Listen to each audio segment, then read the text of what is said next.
Thursday, September 21, 1944, was a very quiet day in Normandy, in the country as dawn broke over the wall. In the background, the rumble of armor getting closer got louder over time. But there was something odd about the way these American tanks were moving toward the German lines close to Files. The teams inside these Sherman tanks were hiding a dangerous secret that would soon change the rules of armored battle in a way that their enemies couldn't predict and could never have imagined. Headman Klaus Müller put his field glasses up to his eyes and watched the column of M4 Sherman tanks with a level of trained intensity. From behind a stone farmhouse where he was hidden, the soldier, in the past few months, Panzer Commander, had wiped out dozens of Allied tanks. People had a bad name for the Shermans among the German troops. Tommy coffee makers, or Ronsons. Tanks that catch fire with terrible regularity when hit by German anti-tank rounds. The exact same Shermans, Müller said something to a shooter. Not clear, Hans Weber.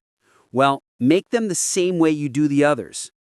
Neither Müller nor any of the German commanders knew that these Sherman tanks were part of a revolutionary improvement in the ability of tanks to survive that would completely change how armored fighting works. The secret was kept inside the hull of each tank, out of sight for enemy observers, but the result of months of hard work. It cost the United States a lot to learn from the war and from engineering. These weren't the same weak spots Shermans that had caught fire so badly in the first few months of the Normandy operation. What the Americans had was they had quietly put in place a method they called wet stowage ammunition storage that turned out to be one of the most important tactical benefits in the last few months of the war. First Lieutenant Colonel James Harrison was in charge of the lead Sherman tank in the advance of the 2nd Armored Division. Not like his German opponents, Harrison knew exactly what technical edge his tanks had. Putting away wet things, putting water-filled jackets around their gun racks had been tried a lot at the Aberdeen Proving Ground in Maryland, but this would be its first big test of battle against German anti-tank crews that had been trained for years. As a 1944 study from the Army Ordnance Department that was kept secret said that the wet stowage method in tests cut the number of ammunition fires by over 70% compared to older types of Sherman. The German espionage network, on the other hand, had missed this important development. Their tank drivers were still using dangerously out-of-date ideas about how weak American armor was. Though when Harrison's column got close to the German defense line in the morning, the fog started to lift. He could see through his telescope. You can see the flashes from the muzzles of German anti-tank guns firing. The well-known crack of high-speed shots filled the air. What happened next, though, would shock every German soldier who saw it. The first Sherman had a direct hit in the front from a German tank. Instead of the expected blast and tall black column, the tank just shook and kept moving forward, emitting smoke. The crew inside felt the impact, but they were still living, fighting while being protected by new technologies that their enemies didn't even know existed. Müller was shocked to see that his supposedly lethal shot didn't cause the terrible gunfire he had seen countless times before as usual. Riel, he yelled at Weber. More Shermans were taking hits, though, which made the German defenses less secure. That should have killed them right away. On January 15, 1944, things changed for American tanks, building up. But it wouldn't be clear until months later on European battles how important that date really was. Engineers worked non-stop at the Chrysler Tank Depot in Detroit, Michigan, to figure out what was now known as the Sherman fire problem, a dangerous weakness that was killing American tank crews at an increasing rate. The trouble started with the way early Sherman tanks were built to store ammunition. A lot of explosives and armor-piercing rounds were kept in racks on the sides and floor of the tank, making it look like a powder keg ready for an enemy round to set it off. When German anti-tank guns got through the armor, they often let off devastating explosions of ammunition that killed whole teams and left only burning hulks all over European fields of battle. Dr. Richard Patterson, who was the Army's chief engineer for explosives, had spent many hours reading stories from North Africa and Italy about what happened after the war. The numbers were very depressing. When enemy fire hit Sherman tanks, more than 60% of their ammunition was fired, while less than 15% of German tanks' ammunition was fired. Panzers have safer places to store ammo. Based on what the Army Ordnance Department's internal in a February 1944 memo, Patterson's team was told to find a quick answer to this very important problem. Being vulnerable. The success came from somewhere you wouldn't expect it. Colonel David Chen, a Marine, who had seen Japanese tank designs found in the Pacific Theater, showed putting water-filled rings around the racks of ammo. Shirts. The idea was simple but groundbreaking. If an enemy bullet got through the armor, before it could get to the ammunition box, it would have to go through a few inches of water first, take a lot of the blast's energy, and keep the stored rounds from starting to fire. First tests at Aberdeen proving, the grounds showed huge changes. Captain William Foster was in charge of the trials, which were German anti-tank guns that were captured were used to fire straight at prototype Sherman hulls. The wet storage method cut down on ammunition. The number of managed fires dropped from 62% to 18%. That meant a cut that saved hundreds of American lives in battle. However, putting the system into action needed major changes to current lines for making Shermans. Due to their extra weight and complexity, the water jackets slowed down the tanks, while making it more expensive to make. The Chrysler and General Motors. At first, directors didn't like the changes, because they thought they would slow down production at a crucial time when the Allies really needed tanks for the attack of France that was coming up. Major General Leslie McNair, who was in charge of the Army's ground troops, made the choice that saved many lives. Even so, in order to keep up output, McNair ordered that wet stowage be put in all new ships right away, different types of Sherman tanks, starting with tanks meant for the D-Day attack. The general knew that losing fewer would be more valuable to have skilled tank crews than to make a few fewer tanks. The first Shermans that packed wet goods rolled off the assembly lines in March 1944, but they were still very much alive. Not public. American leaders were afraid that if German intelligence found out about the change, the enemy would launch a new attack, might focus their fire on other weak spots, or come up with new ways to fight tanks. So much was kept secret, complete that many American tank teams didn't know why their newer Sherman tanks seemed to be able to guns start firing. It was June 6, 1944, and about 40% of Sherman tanks were destroyed. Wet stowage methods were set up for those landing on the beaches of Normandy. The rest of the tanks used older dry, storing ammo, making a mixed force where some crews had much better chances of survival than others, even though none of them really knew why. The 3rd of October, 1944, Oberst Friedrich von Manstein, learning reports from the offices of the 4th Panzer Army, which is close to Aachen. The veteran was having trouble with something. Leader, something that went against everything he thought he knew about how well American armor worked. His crews, working on anti-tank weapons, were reporting a scary trend. Hits that should have killed Sherman tanks were not. Wiped them out completely. Since the beginning of Operation Barbarossa, von Stein had been in charge of the panzer troops and knew everything there was to know about the flaws of Allied tanks. The Sherman was likely to catch fire. Since the North African campaign, being able to break through had been a reliable tactical edge for the Germans. Tanker crews called it making the enemy.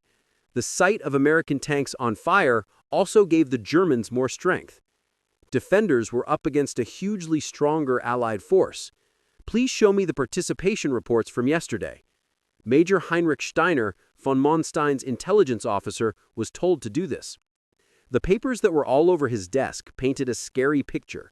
A single German Jagdpanzer near Mortain had fought 6 Sherman tanks up close.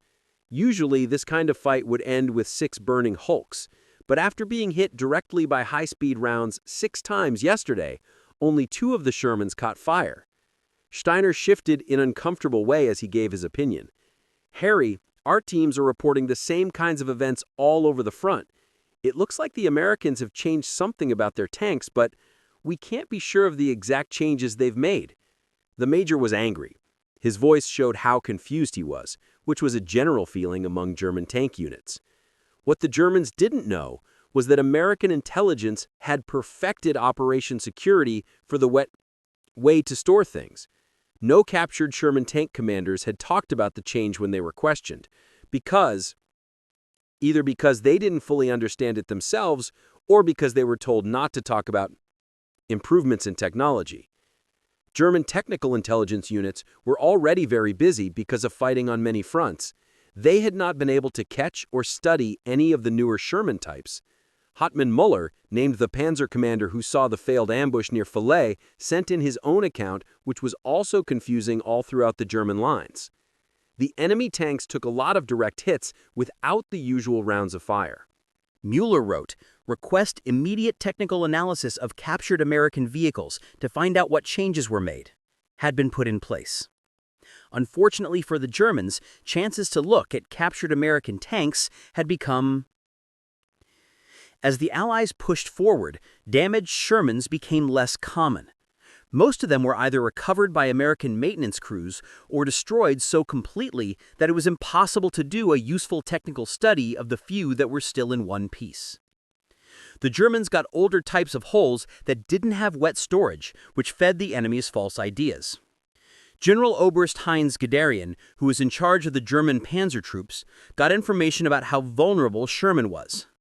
Von Manstein's reports with rising worry.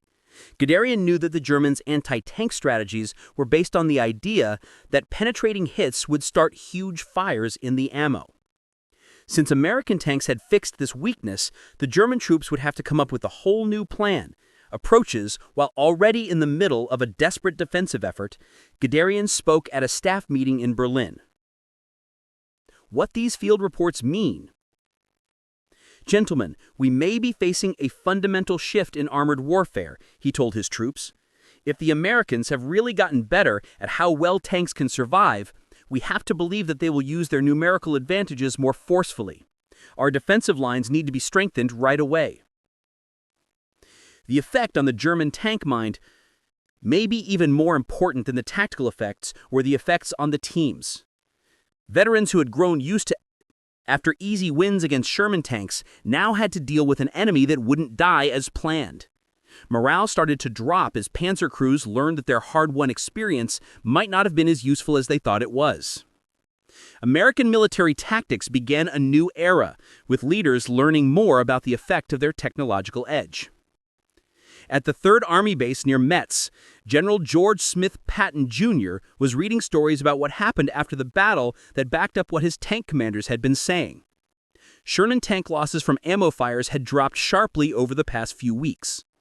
Colonel Bruce Clark, of the 4th Armored Division, who was in charge of combat, was one of the first American leaders to recognize the tactical options that become available when tanks are better able to survive. "General, our teams are reporting there's a level of confidence we haven't seen since the campaign started," Clark told Patton in a briefing. "They are attacking German areas more fiercely because they know that a hit that goes through won't always mean death." The crew's behavior changed dramatically and immediately.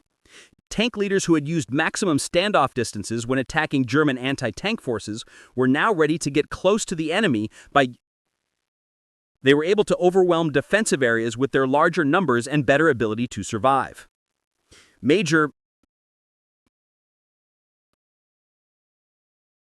Was exactly what American military leaders had hoped for technological progress to make possible. Robert Williams was in charge of a Sherman tank company in the 2nd Armored Division, and had seen how things changed firsthand. His unit had suffered terrible deaths in the early stages of the Normandy invasion. During the war, losing whole crews to fires that started after even small penetrations. Williams was running the same company against German positions with more confidence and a more aggressive style. "It's like night and day," Williams told war reporter Ernie Pyle in an interview near the German border. "My boys know they have a chance now, even if Jerry hits us with a bullet. That knowing something changes how we fight in every way." Pyle's later stories were printed in newspapers all over the America, helped to keep the public's support for the war effort up without giving away secret scientific information. To take advantage of the benefits of wet stowage methods, tactical doctrine changed very quickly. Tank units started appearing fighting at closer ranges, where their larger numbers and better ability to survive could make up for the fact that the Sherman's armor and main gun were not as good as those on German panzers. Battalion leaders came up with new formations that stressed quick movement and coordinated strikes, which were dangerous strategies that would have failed in early, more fragile Sherman models. The increased ability to survive also had big effects on logistics. Fewer tank crews needed replacement training, so veterans with a lot of knowledge could stay. They stayed in battle units longer, which led to better unit cohesion and more effective small unit work strategies. Tank maintenance units reported lower overall losses, even though each tank was taking more damage. Battle damage before being given up. Lieutenant Colonel Harrison, who had been in charge of the lead Sherman during the Falaise work, he was made a full colonel and given a job of creating new training programs for incoming tank troops. His lessons focused on aggressive strategies that took advantage of better chances of survival, while keeping in mind that the Sherman would still be vulnerable to German anti-tank weapons. At the strategic level, American leaders started to plan actions that would have been earlier tank designs made this impossible. The wet storage system made it doable. The tactical adaptability needed for long-term armored actions deep in enemy territory where tanks can be repaired and it would be hard or impossible to find a replacement. And this skill would be very important during the final attack. During the European War, December 16, 1944 was the most important day for the United States made technical advances at the same time that the Germans started their desperate counteroffensive through the Ardennes. Operation Watch on the Rhine, which became known as the Battle of the Bulge, would happen in the forest, give the conclusive proof of how much wet stowage devices had changed the balance of armored warfare. Captain Samuel Rodriguez was in charge of a group of M4 A3 E8 Sherman tanks. The X8, the newest model, comes with both wet stowage and better horizontal volute spring suspension put near the village of Bastonia. As the morning fog lifted, Rodriguez saw a huge army of German soldiers coming out of it. The kind of long-lasting armored battle that would have wiped out American units months ago. Elite SS Panzer units with Tiger II and Panther tanks were used in the attack. It was backed up by many anti-tank gun stations. In normal situations, the attacking German tanks would have had clear benefits in both firepower and defense, but the Rodriguez's Shermans had wet storing systems that let his unit take damage and keep working well. They fired back. Bunterscharführer Weber, the German shooter who had failed to destroy Sherman tanks at Falaise, was now in a tough spot, having the same kind of trouble during the Ardennes assault. His Panzer IV tank hit American armor more than once, but the expectedly terrible ammo fires happened much less often than he saw them, more often than his training and experience had led him to believe. Something has changed with the American.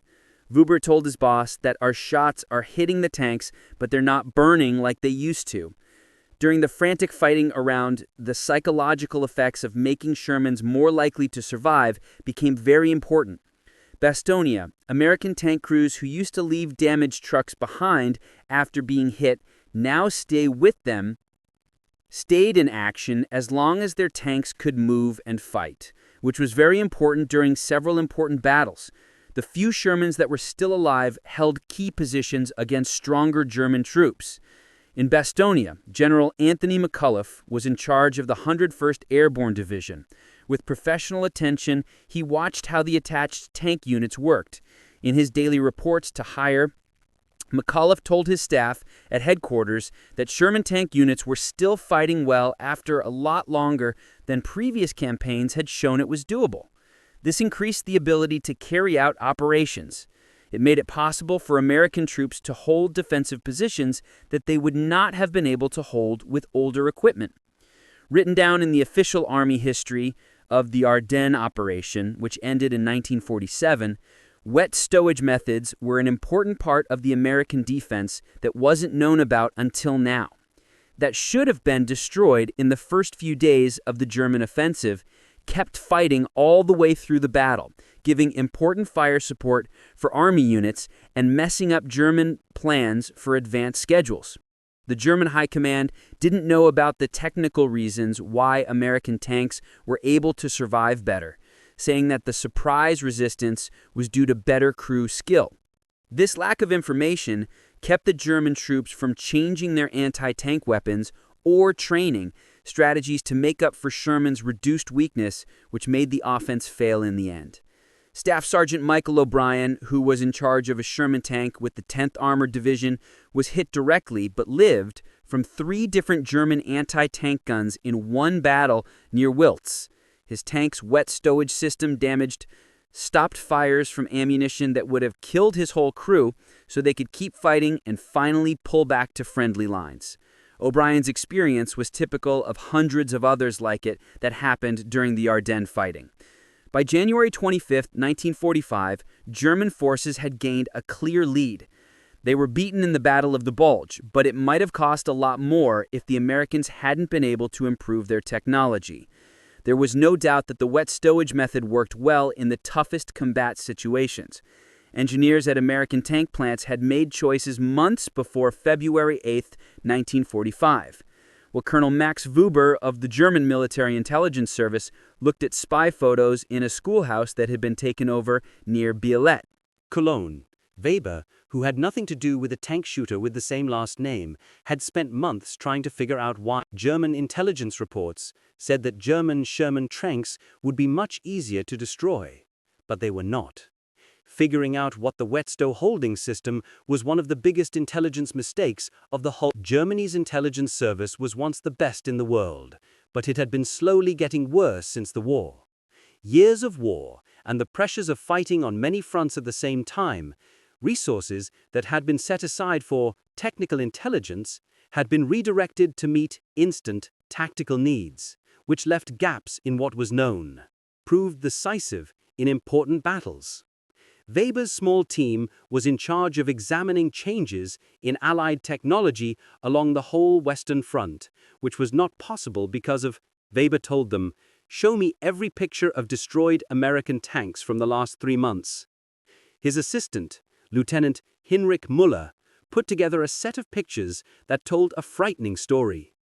While German troops were still able to penetrate Sherman armor, a certain number of tanks caught fire, dropped from more than 60% to less than 20%. Something important had happened. Weber couldn't say for sure what had changed. German scientific intelligence had always been the best to quickly look over enemy equipment that was captured. In the early years of the fight, within days of their first use on the battlefield, teams of experts could take apart and figure out how new Allied weapons worked. But by 1945, most experienced officers in charge of technical information had been killed, sent to fight, or given more important projects to work on. For example, they looked at Allied air technology. The few Sherman tanks that were still whole when they were captured by the Germans in late 1944 and early in 1945. Most of them were older types that didn't have wet storage systems. Sampling bias made the Germans more sure that Sherman was weak and kept them from finding out the important change. American forces were getting better at getting their own damaged trucks back or destroying them. The Germans had even fewer chances to do technical research. Ober von Manstein, who was still in charge of Panzer, forces near the Rhine sent more and more angry reports about how well American tanks could handle. Ask headquarters to give technical study of the newest American tank models top priority right away. Wrote in a secret note dated February 20th. Current methods against tanks are based on old intelligence reports about the enemy's strengths and weaknesses. The German High Command's reaction showed larger problems with the way the Reich made decisions in the last few months of the war. Leaders in the military focused on instant tactical issues while allocating limited resources to technical intelligence. Von Manstein's repeated calls for in-depth analyses of enemy equipment were turned down in favor of more important tasks, according to tactical needs. Captain Ernst Hoffmann led a German anti-tank unit with the newest Jagdpanzer tank destroyers, which were made to take advantage of the Sherman's weakness to explosive fires.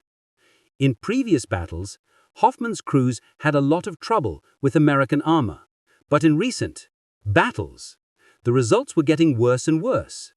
The Americans have changed something important, Hoffmann told his bosses. We need new strategies right away. Sadly for the German forces, to come up with new strategies, you had to know what had changed about the American military. Without knowing it, commanders in Germany had no idea why Sherman was doing better because of the wet stowage method, its ability to survive. Some blamed better crew training, while others said it was because of changes to tactical use, but none of them found the important technical change.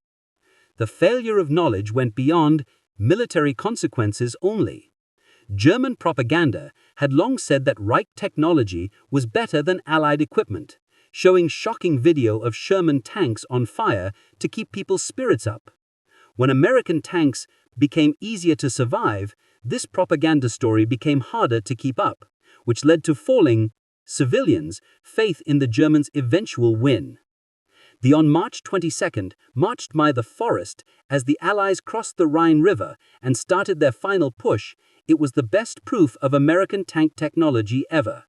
Right through the middle of Germany, the wet stowage device, which is now standard on almost all American Sherman tanks, gave them important benefits during the fast advance through German resistance that was getting more and more desperate. In general, Omar Nelson Bradley, who was in charge of the 12th Army Group, was happy with how his tank units were doing. They moved deeper into German land.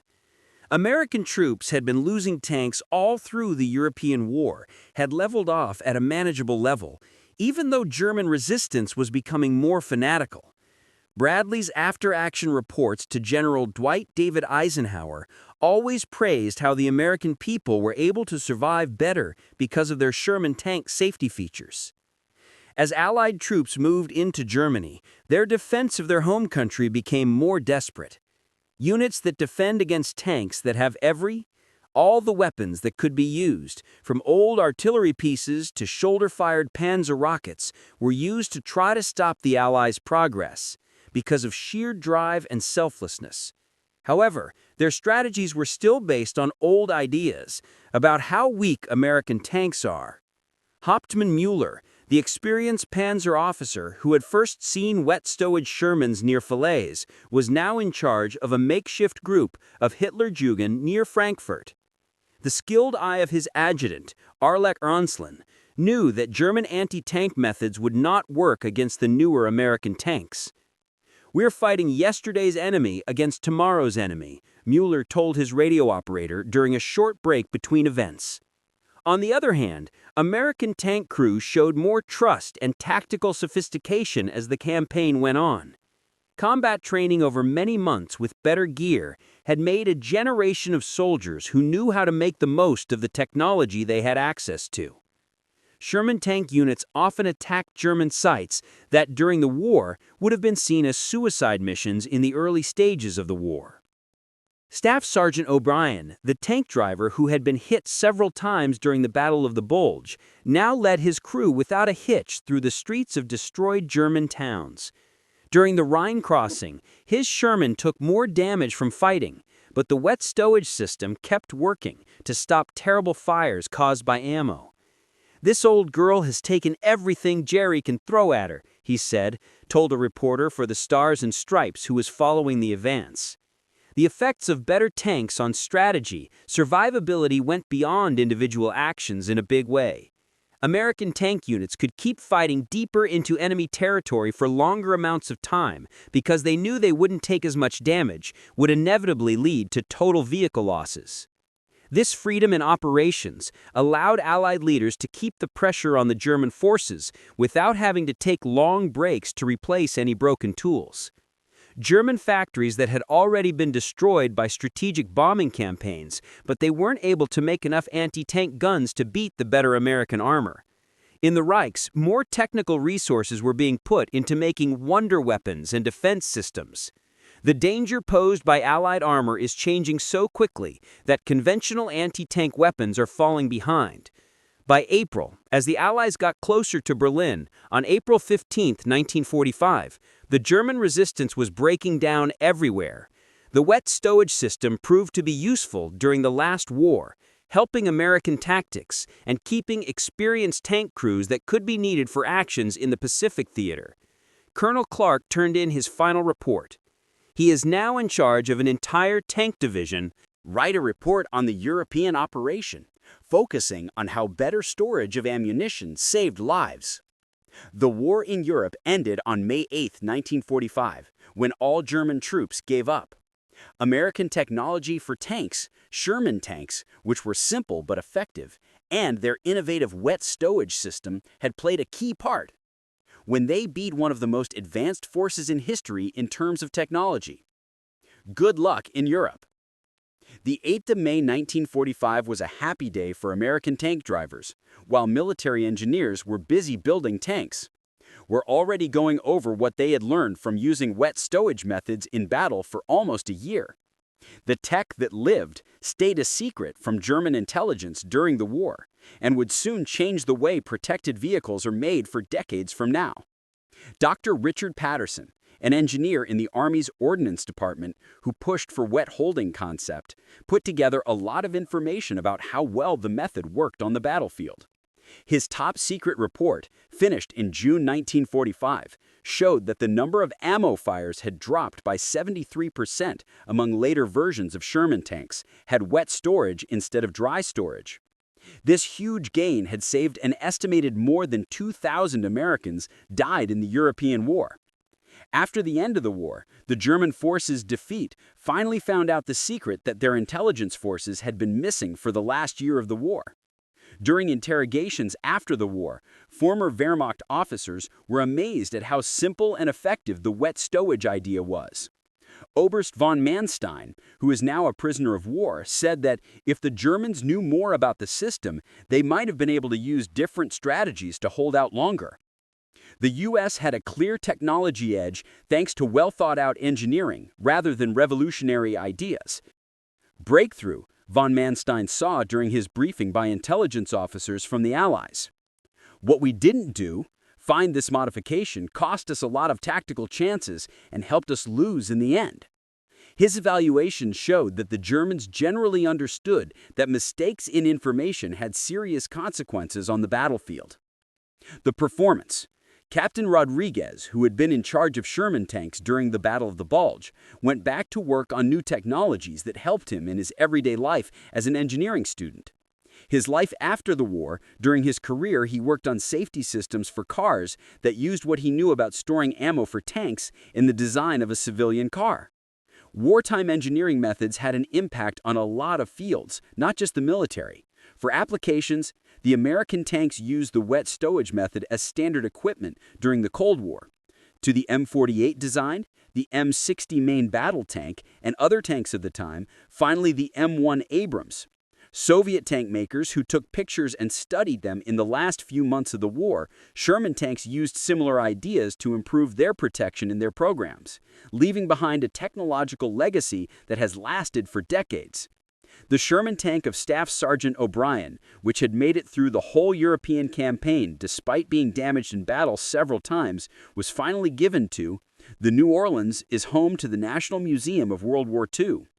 Today, people who come to the museum can look at the water tank system that kept O'Brien and thousands of other American tank crews safe from terrible fires caused by ammo. But not many people know the secrecy surrounding wet stowage technology and the strategic importance of this change that seems easy. During the war, an interesting historical oddity came about. The German army spent months fighting an enemy whose skills they didn't fully understand, while American crews often didn't fully understand why their newest tanks were better at protecting themselves than older ones. This lack of information contributed to both the tactical mistakes of Germany and the strategic success of the United States in ways that weren't fully understood until after the war. Military historians later named the method for storing wet items as one of many important technological advances that changed the rules of armored fighting in World War II. Wet stowage was successful through small steps, unlike more dramatic advances like radar or atomic weapons.